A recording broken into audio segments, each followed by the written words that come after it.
Hey, welcome everybody to Pro Mindset Podcast. This is your host, Craig Domann. Today we have a very interesting guest. He's a day ahead of us here in the States. He's in New Zealand. It's already a day ahead. So he knows what happened today because it was yesterday over there. His name is Sinjin Craner. Sinjin, welcome to Pro Mindset. Thanks, Craig, man. Lovely to be here. Talks kind of funny.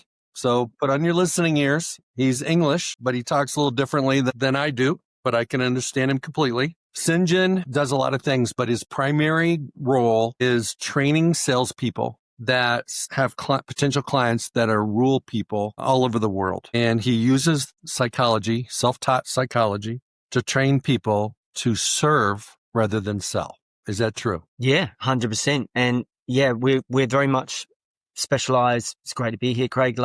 We specialize in anyone that sells to farmers, to the agricultural sector. So it's always a weird one, but before we hit the record button, you and I, sir, were talking about psychology and mindset, and I'm looking forward to getting into that. But don't be put off just because I've got a funny accent and a weird name and I only sell to farmers. I think we'll have a good conversation because regardless of who you sell to, the psychology stays the same. I just happen to help people who sell to farmers, but if you're doing pharmaceutical, which is PH, not F, my mother will kill me for my pronunciation. And yes, I do talk funny. I say you guys talk funny as well. But if you're medical, pharmaceutical, FMCG, retail, or agriculture, all these principles apply. A lot of it is the same, and we can unpack that, of course. Well, selling is also a form of performance. And so there's a crossover in sports and sales. Huge, because we keep the score, right? And you've got to sell your coach on why he or she should be playing you. Yeah, totally. And I mean, I'm loving this conversation already because basically in order to your coach to pick you, you have to be coachable. You have to be coachable. And I think he has to buy you. The coach wants to pick you, doesn't want a brown noser, doesn't want somebody that's kissing butt. Yeah. Want somebody that they want to be on the court, on the field, whatever the case may be. So share for our audience your story. What is your story?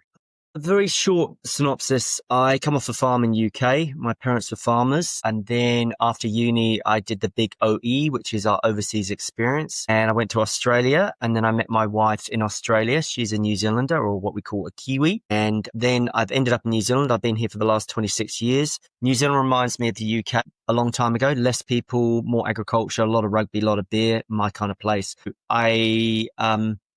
I've worked in ad agency. I've been a marketing manager. I've worked for corporates, and I've really returned to my roots, right back to farming and agriculture. And they're the tribe I like to serve. They're my kind of people. I love them. They're honest. They work hard. It's not that anyone isn't dishonest from the city, but it's just where I've grown up, and it's where I come from and where I feel most comfortable. So I like looking after those people and making sure they don't suffer and struggle unnecessarily in sales. And the reason I do that is my why is pretty big, is that often those people have got family farms that need a very necessary off-farm income to keep those farms alive, and they've got to take a sales job. And it's very sad, and I see it a lot because I train a lot of teams over the last 2 decades. They struggle and they suffer because they haven't been told, or haven't been taught, I should say, not told, or coached even, how to sell properly, which actually has nothing to do with selling. Well, the interesting thing I grew up on a farm. Awesome. Okay. I grew up on a farm. We had pigs and cows and corn and wheat and soybeans and all that kind of stuff. And my goal was to get off the farm. And the reason why is because I was the youngest of 4 boys. Wow. Free labor there. Some really cheap free labor there. Oh, free labor. And I got all the shit jobs. Okay. If you were the young. I didn't get the cool stuff of driving the tractor. I was doing all the menial labor stuff. So I wanted to get off the farm as fast as I could. But one thing I do remember about farmers is their bullshit detector. Is unbelievable. So high. Yeah. So you can't sell a farmer anything. They're oversold to. And the reason why they've got that inbuilt bullshit detector, and I don't mind swearing away. Remember, you know how farmers talk to their dogs? They swear really badly at their dogs. So we won't repeat that, but they're pretty biological and straight up. The reason they're so alert is they're very remote. And so they have to be on alert anyway. So their antennae or their amygdala is very, very high setting. And there's a lot at stake when you're selling to farmers. And I don't mean steak that you eat. I mean, obviously, their livelihood. And so what happens is when you sell something to a farmer, a lot of city people would understand this, but you would understand this, Craig, coming from a farming background, is you have to live with that decision, that purchase decision, that livestock or the machinery or a particular seed or soybean or corn or wheat or barley, whatever you're growing, or a piece of agri-tech or whatever else. And so the stakes are very, very high. It's high stakes selling. It's not like when you're in a city and you're selling to a CMO or corporate who might not only be there in 18 months and you can go to the next person and play the next number and the number in New York, say, or San Fran or something like that. Farmers, there's less of them, and family farms are getting absorbed into corporate.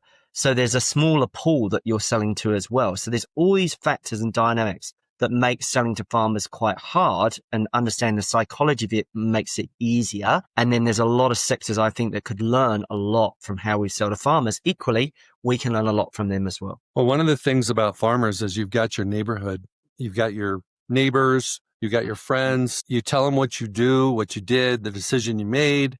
And if you're a dummy, they're going to tell you. You're going to be ostracized, and you're going to go to the pub or the bar or the ranching or whatever you're into. And you're not going to be kicked out of the tribe, but the brain often thinks of it that way. And, it's not a good place to be because they will ridicule you. But the biggest loss factor, the law of loss aversion, Danny Carmen and Thinking Fast, Thinking Slow, this concept of loss aversion is very, very high on farmers, he or she, because if they get things wrong, they don't just lose the family farm, they lose face. Mm-hmm. And so they don't just lose reputationally. They're not just hurt financially, they're hurt reputationally, because in those communities that you and I have grown up in, everyone knows everyone and everyone knows everyone's business.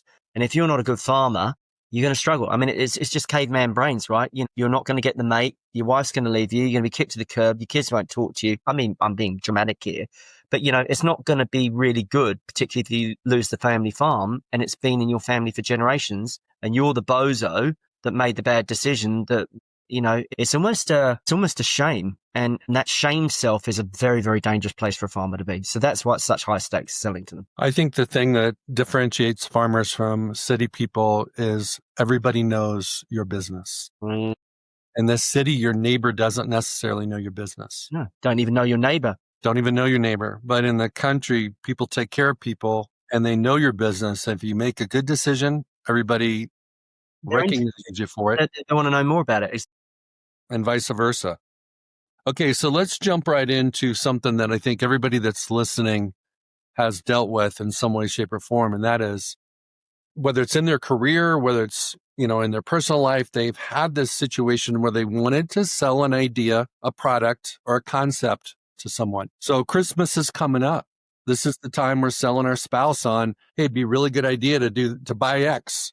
Because we need X, whatever X is. Yeah. And some people are a lot better at selling than others. In your mind, like what is the archetype of a Hall of Fame salesperson? Someone who doesn't sell.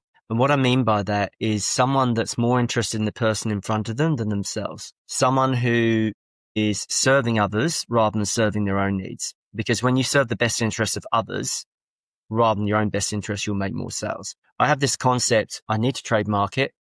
It's not that clever, and I don't know why anyone hasn't come up with it sooner, because I'm not ridiculously brainy here. It's a concept of being a buyer's assistant. A buyer's assistant. This isn't a checkout. This isn't a shop assistant. This is a buyer's assistant. It's not your job title on your card, and it's not your email signature, but it's the stance or the intent that you take, Craig. So if I'm wanting to sell something to someone, I don't do that. The first thing I do is, how can I serve this person, and how can I help them make the best decision, the most accurate and the most informed decision for them that's going to help them rather than me? Because if I look after them, they look after me, and we're going to have lifetime value, whether that's a spouse, whether that's a child, a boss, a prospect, a customer, a client, or the above. So the first thing, a Hall of Fame salesperson is someone who doesn't sell. They're someone who serves, and they're a buyer's assistant. What does that look like when the rubber meets the road in terms of how do you differentiate your role in sales from being a buyer's assistant, which means you're helping the other person. You're being their assistant. You're doing discovery. You're doing R&D. You're finding out the facts for them. You're giving them an opinion, all those kind of things, compared to being a salesperson. So what happens when you talked around discovery and needs analysis and those kind of things? Those are things that we force buyers through. through our process. What you want to do is understand their process. You don't force fit them into your process. So, if you're a complicated SaaS company or tech company or agri-tech, they're trying to put you through certain gates. We're talking gates and fields and farming analogies here. What a buyer assistant does is they come from a different stance. They come from a different intent, or in your words, a different mindset. So what they do is they come from the way they signal it and the way that the buyer then treats you differently from the get-go is they go, gee, this guy's asking way better questions. I've never been asked that question before. And the conversation is a high quality conversation based on excellent questions that help them make better decisions. So, and we can share some of those in a minute. But the reality is, if it feels and sounds like a sales conversation, you're doing it wrong. If it doesn't feel and it doesn't sound like a sales conversation, you're doing it completely right. All your conversations should sound just like a conversation. They should never sound like a sales conversation. And the way you fix that is you make sure that you're way more interested in the person in front of you than the product or service that you sell. You're more interested in serving them. You're more interested in helping them make the best buying decision for them. And then they might look after you. It's kind of, we flip it, Craig. It's very, very different. It's completely contrarian. It's very conventional to traditional happy clappy sales trainers out there. And we inherit a lot of burnt and bruised carcasses from them. And particularly in the rural space, because they've been, burnt and bruised by happy clappy, veins popping out their head, guys wearing tight shorts, talking too fast, the ones. And we will protect the innocent. But farmers don't like that. And yeah, it's all about your intent and where you're coming from. I think intent is I know mindset is incredibly sacred and special and important to you and your career. Intent for me is a very, very big word, where you're coming from. Okay, so let's dive into intent. Break it down. Sure. What does it mean? How does it show up? How does it get polluted? Great questions. So what it is my intent should always be to serve the other person, period. Non-negotiable, never to sell them anything. If you want to make more sales, stop selling. Now, I know that might be counterintuitive to the North American way, and that's not a generalization, but in some cases, the focus is on the close. And actually, I'm more interested in the opening, because most closing problems are opening problems. Now, the way to differentiate yourself immediately and move the buyer from the wrong part of their brain to the right part of the brain, which we can unpack, is to ask them questions they've never been asked before, or using disarmament, and that not in an aggressive way, and a subtle and a gentle way. But the most important thing, your listeners, if you're in sales, whatever you're selling, is you need to signal buyer safety. It is crucial. And the way you signal buyer safety is through non-assumptive selling. So what I teach my students is I want you to detach from the outcome, which is the sale, and I want you to attach yourself firmly to the process, just like you do in football. It's like, don't worry about the score, worry about the next play. Focus on the process and the podium will look after itself. So detaching from the sale, signaling buyer safety, being non-assumptive, these are core ingredients to being successful in sales. Okay, you mentioned something I'd never heard before, so I need you to unpack it for me. The right part versus the wrong part of the brain. Yeah, exactly. I'm glad you can understand what I'm saying. It's awesome, and I love the question. So basically, the brain is really complicated, and we still don't know a lot about it. But the more we learn about it, obviously, the better we can sort of navigate it ourselves, on our own brains, or those of others. So this is sort of voodoo stuff. It's very simple. Let me keep it really simple for the listeners. If you imagine the brain, it goes from back to front, and then it goes back and forth. When you meet someone for the first time, they're in the back of their brain, which is essentially, it's called the amygdala, which is Latin for almonds. And the amygdala is your most primitive, most powerful part of your brain. It's the oldest biological part of your brain. And it's the first part of your brain that grows before anything else. And it's actually connected to the vagus nerve, which goes to all your organs. So that's your fight, flight, freeze. It's your smoke detector. And it's ever vigilant. And its only job, the back of the brain, the only job of that amygdala, the back of your brain, is to keep you alive. And it's constantly scanning for threat. Now, some people call it the reptilian brain, because reptiles only have one brain. And their only job in their brain is to keep them alive. They only have one brain. Now, that's the back of the brain. So if listeners are reading or driving, and I don't want you to take notes if you're driving, because we want you to be nice and safe and sound and get home to your families, is the back of the brain is the fear brain. Okay, it's really, really simple. Then you go to the middle part of your brain. I'm keeping this really simple for everyone. The middle part of your brain is the feel brain, where you feel. It's called the limbic brain. And that's your feelings, your emotions. And the most important thing when people are with you as a salesperson, they don't normally feel safe with you. They fear salespeople. They don't feel safe with salespeople. So that's where you beautifully picked up my man around back of brain to middle of brain, from the wrong part of the brain to the right part of the brain. And then they move towards the front part of their brain where they start thinking. And that is what we call it fear at the back, feel in the middle, and think at the front. So what happens is everyone wants to be someone's trusted advisor. For anyone that can't see the video, I'm doing this with my little inverted commas rabbit, the trusted advisor. Craig, I'm not your trusted advisor because you don't know me yet. But immediately you were probably like, oh, this guy's, I know I was a couple of minutes late coming on. You would have been in the back of the brain. And then I got you into the middle of your brain pretty quickly. We talked about football, we talked about rugby and beers and all the kind of things that we were jamming on. So it's very important when you're talking to someone, you recognize where they are at in their brain and you meet them where they're at so they feel safe. And then you help move them to the right part of the brain where they'll receive you and the messages and the things that you want to talk to them about. So that's a very, very fast flyover of basic neurology or the physiological parts of the brain that you need to know. There's a back, there's a middle and a front. It's the fear, it's the feel, and it's the think. Okay, I want you to treat me like a prospect. And just like every prospect we meet for the first time, I'm in the back part of my brain. I've got my smoke detector on. I'm trying to see if you're a bullshitter, trying to see if you're trying to sell me something I don't want. I'm looking for all the reasons why I shouldn't buy whatever product or service you've got. That's it. How do you move me? Show me with questions how you move me into the emotion feel stage. Yeah. Do you want to throw me, you role play with me, and then I'll, that's the challenge. Sure. Then I'll play back. Okay. So, let's say let's use a simple example, like you're trying to sell me a car. Okay. But I'm the one that drove to your dealership. I'm the one that needs the car. I just had triplets. I need to get a minivan. So St. John, I'm looking for a minivan. Mm-hmm. Cool. Tell me, what are the most important criteria for you when you're potentially looking at a minivan? Is it safety? Is it economy? What are the things that you and perhaps your spouse, your wife are looking for?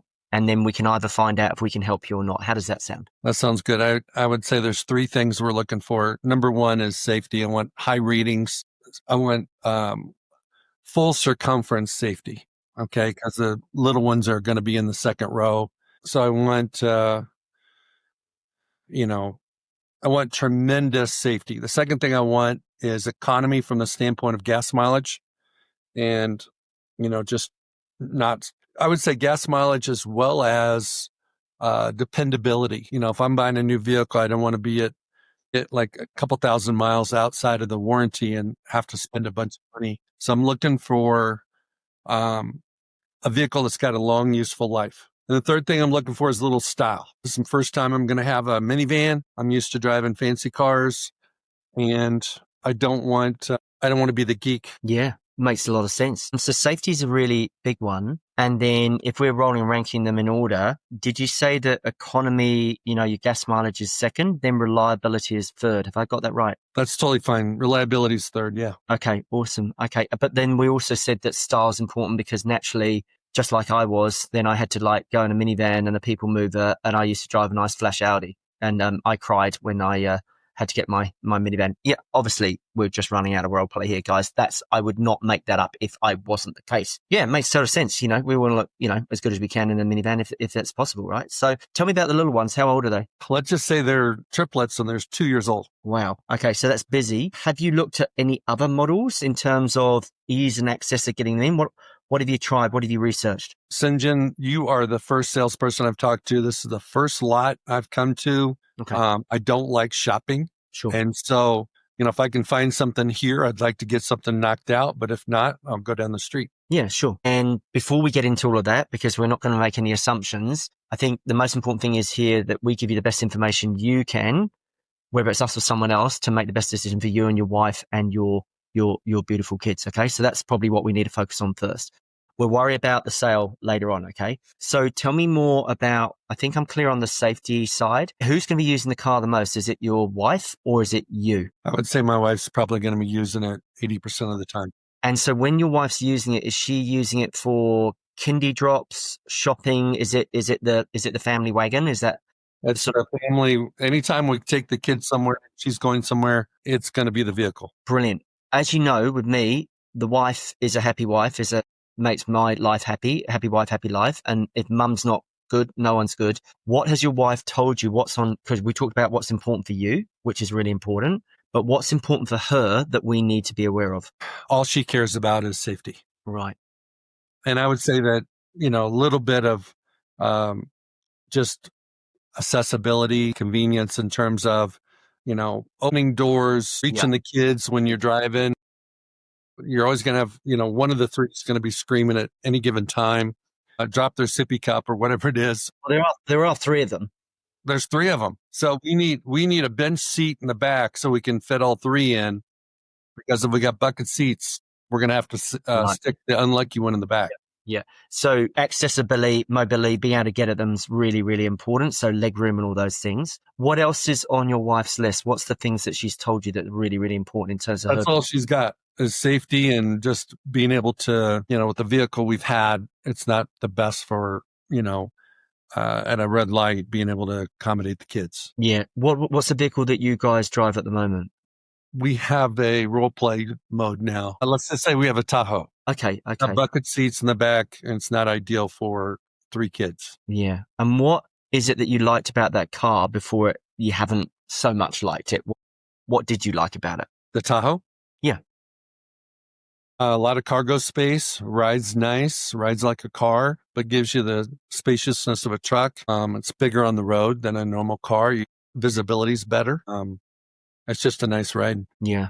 Are there other things you want to improve? Will there be other things now that perhaps I'm getting the sense that the reason you're here is you're potentially looking at other options or replacement or resell or anything else, or trade in? What are the things that the Tahoe's letting you down in at the moment, or the things that it's got gaps in? I would say that the only thing that it's missing is the ease of use with 3 kids and, with So 2 you seats. need something with a bit more space and More space, and I need a bench seat in the second row. Brilliant. Okay. All right.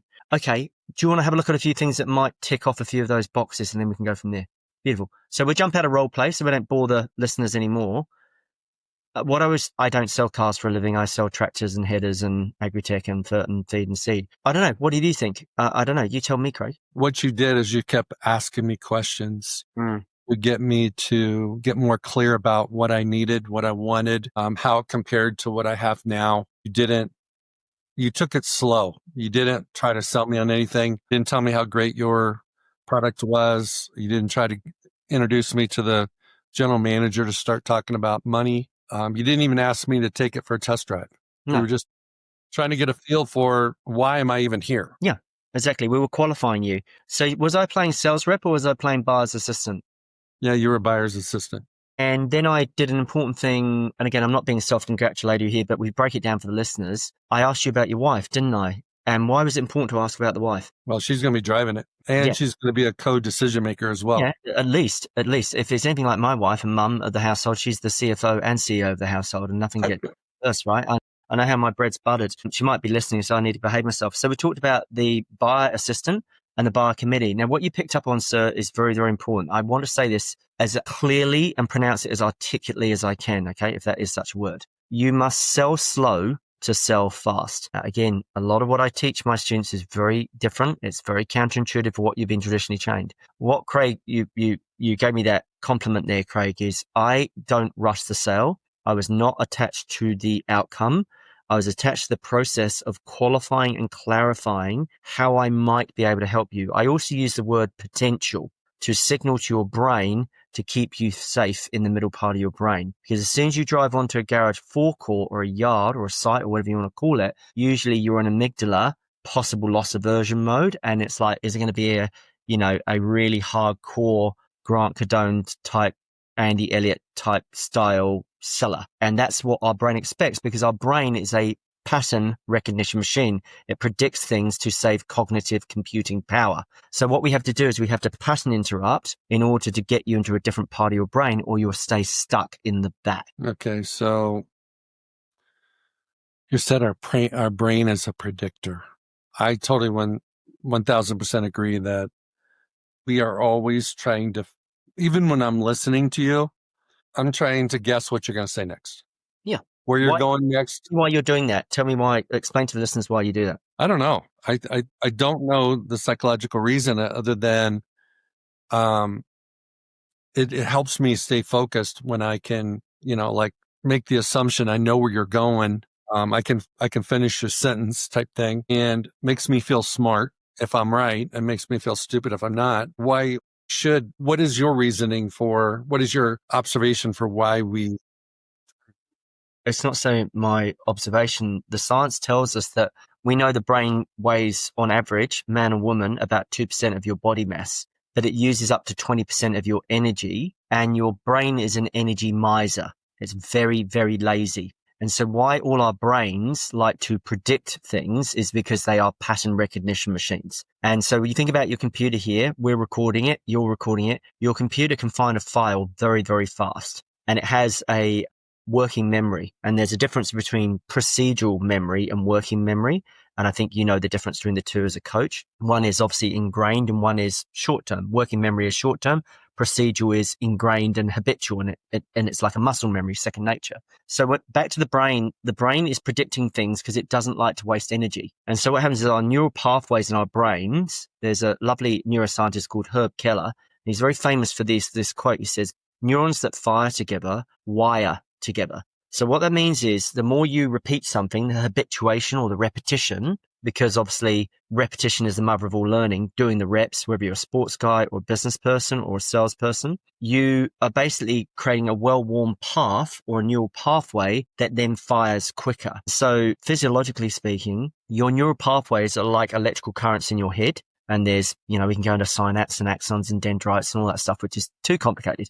But all it is they're literally connections or little highways. And there's an electrical current that goes down there. And the more you do something, the faster it fires and the more it wires. And the phonetics is beautiful because when it rhymes, it climbs. This is why we use Dr. Seuss books, right? To teach our kids to read, because they're beautiful books that, get people to remember things. So what happens is the more you fire it, the more you wire it. And then what happens is there's a protein sheath that happens inside your brain called myelin, which is MYELIN. There's a beautiful book by Daniel Coyle called The Talent Code that explains it way better than I am. And it's like an insulating tape. And whether you're a football or a rugby or a hockey or a cricket or a soccer player or a tennis player, the more it wires, the more it fires. And then it basically envelopes in this protein sheath and it fires even faster. This is why tennis players can have greater reaction speed to a serve, or footballers or quarterbacks. And again, we'll talk about rugby as well, but that's the main reason why our brains are predicting patterns, because they're trying to save energy and they're trying to predict.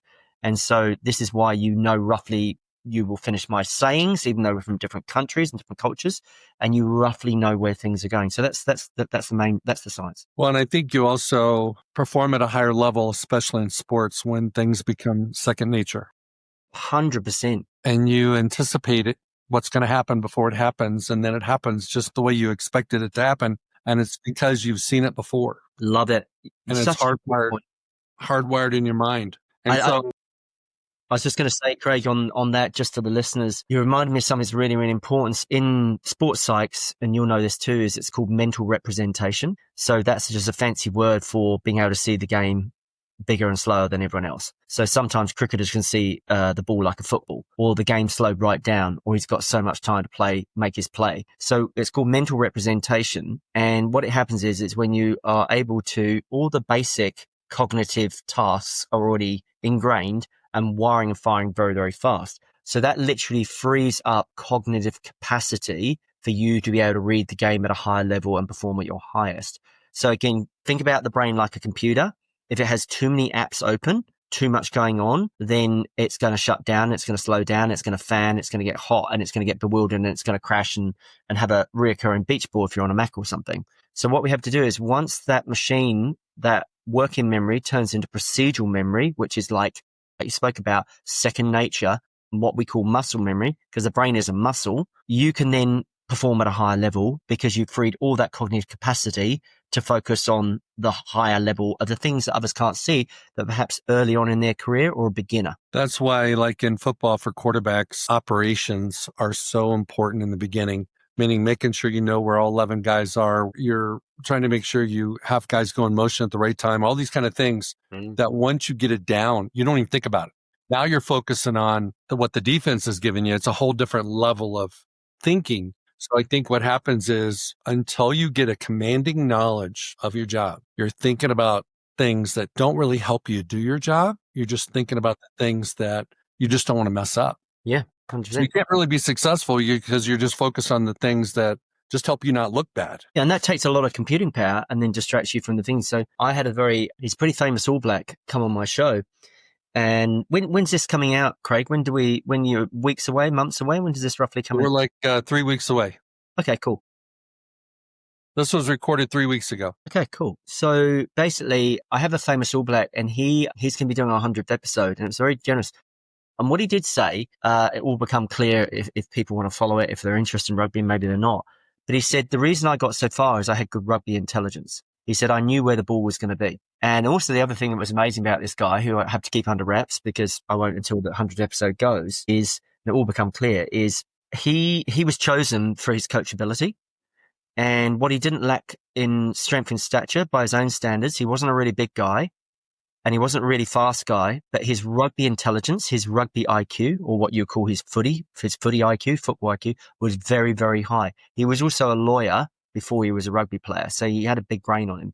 But his ability to get into places and positions, and he knew the play, he could read the play. He was then invited into the leadership group, which is Richard McCaw and Dan Carter, and they're the GOATs in our rugby world. He was one of those in that group. And the reason he was in that group wasn't because he was the fastest or the strongest, it's because he was the most intelligent when it came to rugby intelligence. So it's validating exactly what you're saying is you'll be able to make, you can fire faster because it's far and wide and you have anticipation. And going back to sales, in a conversation, you're not having to worry about which part of the brain is the bar in, or what questions should I ask next, or how do I manage or prevent this objection, or I've got to establish the business case. I need to identify the buying committee. I need to signal buying safety. It becomes natural, but it's the 10,000 hour rule, and some people believe it and some people poo-poo it, but you got to do the reps and you've got to be coachable. And I know you would agree with me on that, Craig.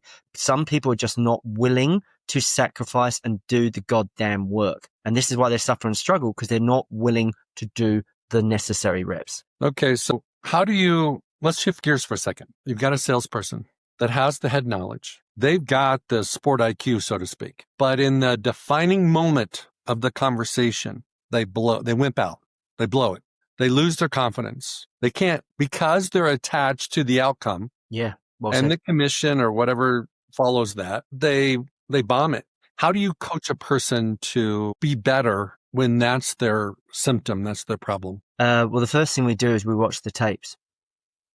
So what we do is we debrief, and it's like you don't go into a changing shed or a changing room straight after the game and go, you're an absolute bozo idiot. What the hell were you doing with that play? You completely blew it. You should have taken the kick. What you do is you give them time.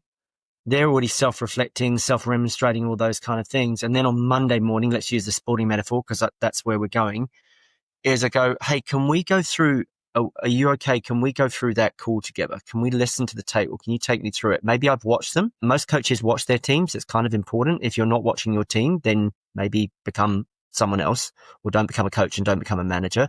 Personally, if you don't make and take the time to coach your team and observe your team live, you need to get another job. So I observed it and I watched you, Mr. Sales Superstar, and I saw there was a moment where we lost the customer. Did you pick it up? Did you? And they will normally go, yeah, because they're a top dude. They go, yeah, I know exactly where I pushed too fast, or I was selling too quickly, or I went into feature creature mode. And then what I would do is I'll coach them through that. I won't tell them. I will ask them, because coaching is asking, managing is telling. I say, so tell me what was going on there for you? What was there pressure, or why did you decide to do that? And then they'll give me their decision-making framework so I can understand what decisions they're making and why. And it might be that they could be, for instance, we're just being hypothetical here, they could be a new dad and they haven't had much sleep and baby's keeping them awake. And mum's putting a lot of pressure because mum hasn't got a job now, so they haven't got two incomes, they've got one income, and he really needs to make this sale. So suddenly it's changing his style or his dynamic, and the things that has been before, he was okay because he was fancy loose free, we had double income, dinkies, no kids yet, and we didn't need to force the sale. The reason he's now forcing the sale is to become slightly more attached to the outcome. And maybe it was because he didn't have enough prospects in his pipeline But a good number one, if we're talking about a top sales player, they always have lots of prospects in their pipeline, and they are not needy or desperate because they have as many options as their clients. That's what puts them in a position of power. I strongly suggest you never ever stop prospecting. You have to have a very, very full pipe. So there's a lot of different answers to that, Craig, but the main ones would be debriefing on it, checking for self-awareness, and then seeing if they can self-regulate and then catch themselves doing that. The best people, the best players, the best salespeople, the people that can coach themselves. Best coaches are ones that can teach their players or salespeople to coach themselves. They know what they did wrong before you tell them. Yeah, you don't need to remonstrate them. You don't need to kick over the rubbish bin or the drinks stand table and, start screaming, cursing and table thumping. They're already beating themselves up anyway. If they're a top performer, they'll usually know why. What we're going to do is, we don't have to be Dalai Lama here, but when we lose, we don't lose the lesson. So what does this teach us? What can we learn from that? How can we improve? The military have an after action review. So they go, right, what was supposed to happen? What did happen? And then what are we going to do to improve it next time? So they call it an AAR. Your amazing man, Jocko Willink, in his book talks about that, in Discipline Equals Freedom. And so AAR is a very well-known term in the military, and it's the same with sports and it's the same with business, because all these three things, they correlate. There's high stakes. No one's dying in sales. We have to remember that, by the way. It might not lives, but it's livelihoods. So, you're not an ED surgeon here. So we can fix this thing. It's important. No one's died on the table, but we got to go through it. We got to commit to the discipline of debriefing. I mean, the amazing thing, this more than anyone, Craig, a great coach will coach win, lose or draw, and you'll learn as much from your wins, because success is a lousy teacher, but only if you allow it. And the complacency from familiarity of winning can be actually very unhelpful sometimes. But sometimes the trend is your friend, and you can actually see that while we're not winning, but we are getting there, and I can see that we're improving, and the gates will open and we will burst through at some point. But if we keep doing this, we will then start. I mean, you're have way more authority on this area than me. I just make sure you coach your team, you debrief them. And as you say, a good coach helps people be able to be coachable and coach themselves. I mean, self-awareness is huge. It's huge in sales. It's huge in life. It's huge in sport and business. You have to be self-aware. You have to know what you're doing and why you're doing it. And sometimes you need a coach in the objectivity to see the things you cannot see, or see the potential in you that you don't see. I see potential in my students, and you do in the people that are in your charge. You see potential in them way before they can see potential in themselves. That's what a great coach is. I would say something that gets missed a lot on the coaching side is the idea that when you win, you take the win, celebrate, and try to do it again. Instead of the really, really good coaches, they coach harder when you win than when you lose. Very interesting. You got the sale, but you should have did this. You could have done this, or ask them so they tell you what they could have done better. Maybe they sold $100K worth of product and they could have sold 200. Correct. So we took as much as they could have. Yeah. Right? But when you losing is, it's great medicine. You can't run from it. You can't hide from it. You're going to learn from it. You just have to choose to whether you're going to take it with you to the next opportunity or not. But winning has a tendency to mask your problems, your weaknesses. In sports, you might have a 3-game winning streak and you're not playing that well. Eventually you end up with a 5-game losing streak if you don't address the issue. Yeah, 100%. I think that's great. And you taught me something there around, when you look at really good coaches, obviously we're rugby mad down here with the All Blacks and stuff. What they do is when you see the post-game interview of the coach, they don't go, oh yeah, we played amazing. It was brilliant. It was a 10 out of 10. We're amazing. We're just going to take the week off and go to the Bahamas.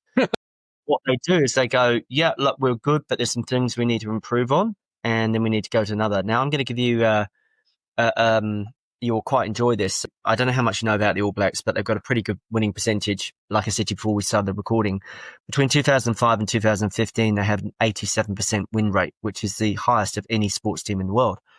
Even your Lakers and your Celtics and all that kind of stuff. And there are a lot of reasons for that. But one of them was they had really good coaches plural, not individual.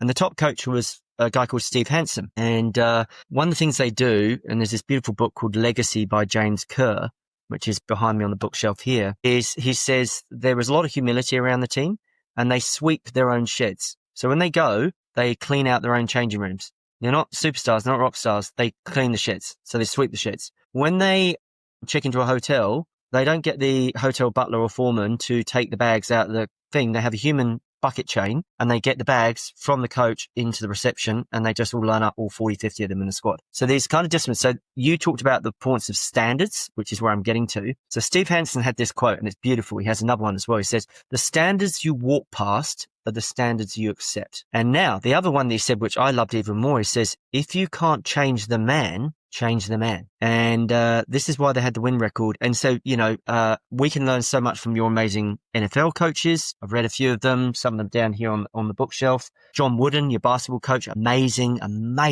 coaches. I think a team, sales team, a business team, a sports team is only as good as its coach. And I always say, show me the manager and I'll show you the team. And so if the manager's right, the team are going right. And the coach has to take responsibility. And as you rightly said, sir, they have to have higher standards for themselves than anyone else. And they need to demand them all the time and live them and breathe them and show them, whereas they're a fake and they're not a leader because no one follows a leader who doesn't do what they're supposed to do. A leader is not a leader without followers. And so they're following the example, the standard that you set. So you have to have extremely high standards that you set for yourself. So yeah, the standards you walk past are the standards you accept. In 1992 in Springfield, Massachusetts, I had the honor of being the Uber driver for John Wooden. Wow. Spent like a week with him at an event where I was like his driver. Amazing. And it was super dope. And his character just emanated from his oars. Yeah, you could just feel it. He didn't have to say anything. You could tell he was like different. Just a different guy, different cat. What did he teach you? What did he? Humbleness, quietness. It's like in sports, I think a lot of times the guys that are the most boastful, the big egos are the ones you notice. But he was a guy that was very quiet and spoke. When he spoke, you listened because he didn't talk a lot. He didn't waste his words. Didn't waste his words. And he was, I think the thing about John Wooden that people sometimes forget, his wife had just passed. Okay. And I guess he wrote his wife like a letter, I don't know if it was once a week or something, even after she died. But it's like the person you are outside of what you do shows up in what you do. And so he was a confident, but humble, quiet, few words. So like when he was coaching those amazing players at UCLA back in the day, they listened to him because he didn't waste his words. Yeah. Yeah. I mean, he was amazing. And, I think the point we're making here is around character. So we often talk about your on field is dictated by your off field. And so how you conduct yourself, we talk about the concept. Chase Hughes talks about this, your wonderful FBI behavioral profiler guy is amazing. He said, confidence is clean. And so what it means is you've got to get your shit sorted and you got to have your house in order, and you can't front anything if your life is a mess behind you. Just the things of manners and being punctual and communication and curiosity and empathy and sensitivity and generosity and kindness. And these are human traits and skills. And these are things that develop character. But what develops character more than anything else is the losses, the rejection, the knockbacks, the no's, and it's character building. And, we could go on for days to talk around that, which we don't. But, I'm most interested in someone's character. I'm interested in their self-awareness. I'm interested in their story, how they bounce back. And sports are very, very inextricably linked in terms of the lessons and the parallels. And that's why we talk about them. That's why we jam about them so much, because, again, it's all about the score. Do we win? Do we lose? Do we draw? If we do lose, there's a lesson. If we win, there's still lessons to be learned. And like I said before, success is a lousy teacher, but pain is the greatest teacher. So I love what you talked about is that the coaches will coach them even harder on the win because it's Kaizen. They just want to continue to get better and better. And that's what makes them number one. Well, something that I see with character is if a person doesn't have good character, it doesn't show up. No. Until it matters the most. Yeah. Well said. When it matters the most. Yeah. Big play, big opportunity, big sale. Yeah. That's when it shows up. 100%. I love that. And we talked about character. The other one one of the biggest traits I look for when I look in salespeople, apart from self-awareness, is conscientiousness. So are they aware of others, and are they respecting others, and are they aware of what they're doing and the impact that they have on others? because they could be a prize, what we call down here, you call it a jerk, we call it a dickhead. And then so the All Blacks have this rule, no dickheads. That's one of their rules, one of their 10 rules. And so you could be the most amazing player, but if you're an absolute jerk and you're absolute dickhead, you're not on the team. It doesn't matter if you're the highest scoring player. You're out, you're gone, because no one supersedes the team. Do they have their 10 rules published? They don't, but they have a little black book. But I tell you a book that is really, really good. This is Gilbert Anoka. This is not a plug. This is just because I read lots of books. And he was the mental skills coach for the All Blacks during that time. And his name's Gilbert Anoka, and it says Become Unstoppable. And they share the blueprint from one of the world's most successful sports teams. And he does share a lot of insight around what those rules are. And we can all just learn from each other on different countries and different continents. Okay, for somebody listening out there that wants to improve how they show up in their sales, what's one small thing they can do today? It's like we spoke about before, be curious. Just be curious about people and be more curious about the person in front of you and more interested in them than the product or service you sell. I would also strongly suggest people are lifelong learners. You never stop learning. You don't stop learning when you finish college or school. And you need to be a student of psychology. It's very important in this autonomous AI world, you really understand human behavior and how people think and feel, how they tick. And, we only just touched a little bit on the surface of the brain and how it buys and things like this. But yeah, be a student of psychology. If you think about sports, most parity in strength and fitness and muscle mass and diet and nutrition, that's all parity. It's all given. The thing that separates them, it's the top 2 inches. In rural, we call it the top paddock, the top field, the top paddock. And so those are the 2 most important inches. Those are 2 most important 2 inches of muscle we need to grow most, which is back to your point, Craig, around the mindset. And if we get that right, a lot goes right. But you have to do the reps, be willing to do the work, do the sacrifice, outwork people when you're younger and beginning, because they've done the reps that you haven't. And the only way you accelerate and catch them up is by outworking them. You don't have to do that for the rest of your life because you're just going to burn out, and you don't have to do that. But at the start, you have to work really, really hard, and you have to really, really, really want it.